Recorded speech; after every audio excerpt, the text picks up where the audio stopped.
Rituals, rites of passage, everybody kind of bringing to the party something from their own culture that is not necessarily classically cultivated operatic music, but something really more primal. And so I wrote to each of the singers that are coming to Ojai and I said, can you start thinking about gathering, you know, different folk songs that come from whatever your background is. You know, I mean, Fleur is half Irish, half Singaporean, Aphrodite is Greek, Yanis is from Guadeloupe, Antoine is from Cuba, Elgin is Welsh, James is British, Kate is Australian. So we've got a really amazing mix. The day that I asked for the folk songs, Aphrodite, she always has such a special way of answering questions or responding to things. And she sent me, I think as soon as she got my email, 5 minutes later, she just must have sat down with her iPhone and recorded 3 Greek folk songs and sent them to me and said what they were about. And I was in tears. They were so beautiful. And I was like, yeah, this program is going to work. It's really going to work because it's paired with the grise.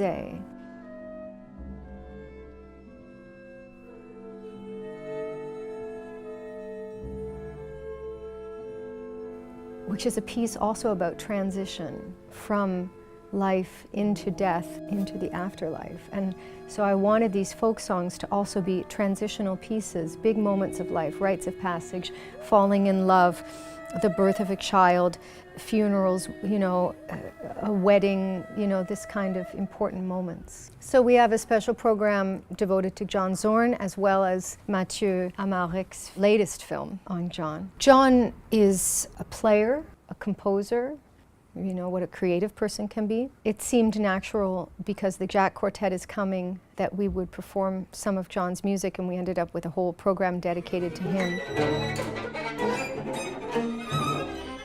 And I'll be singing a piece called Jumalattaret with Steve Gosling at the piano, and this is a piece for soprano and piano using the Finnish Kalevala myth, and it's about goddesses.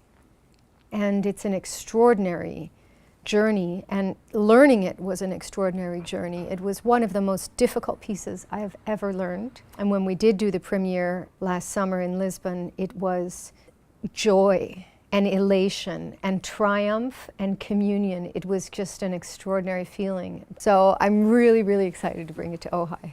The first time that I worked with Ollie Nasson was with the Cleveland Orchestra, singing Higglety Pigglety Pop. We worked together many years after that, notably with Duthieu. Several times we performed Duthieu Correspondance together. I also sang his songs for Sue, conducted by Reinbert de Leo. We did a strange piece by Berg called Der Wein, which was kind of a study for Lulu. He's an extraordinary human being, mind, musician, conductor. Whenever you have a question, the answer was ask Ollie, you know. Yeah.